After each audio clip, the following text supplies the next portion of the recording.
ஜெயம் தர போகிறார். கேன்சர் வியாதியா இருக்கலாம்.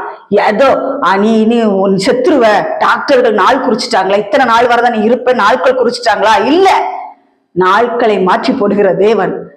எசேக்கியா மனங்கசந்து அழுதான். நான் உமக்கு முன்பாக மன உண்மையதான் ஆண்டவர் இருந்தேன், உத்தமமானதான் நான் ஆண்டவர் இருந்தேன், அப்புறம் ஏன் எனக்கு இந்த வியாதி, நான் ஏன் சாகணும்னு கேட்டாரு. 15 வருடங்களை கூட்டி கொடுத்தார் என்று வேதவசனம் சொல்லுகிறது. அதுல கர்த்தருடைய பிள்ளைகளே, எல்லாம் இழந்து போயிருக்கிறீர்களா?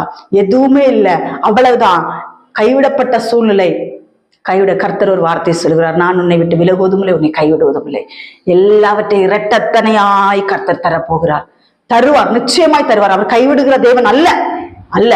ஏதாவது பாவங்கள் இருந்து ஏதாவது காரியத்திலே மீறுதல் பண்ணியிருப்போம் என்றால், என்னுடைய காரியத்திலே நான் மீறுதல் பண்ணி தேவனுக்கு பிரியமில்லாமல் சில நபர்களிடத்துல போய் பேசும் பொழுது தேவன் எச்சரிப்பை கொடுப்பார். உண்மையிலே கர்த்தருடைய, இது கூட நமக்கு ஒரு சிக்ஷையாக கூட இருக்கும். தேவையில்லாத நபர்கள்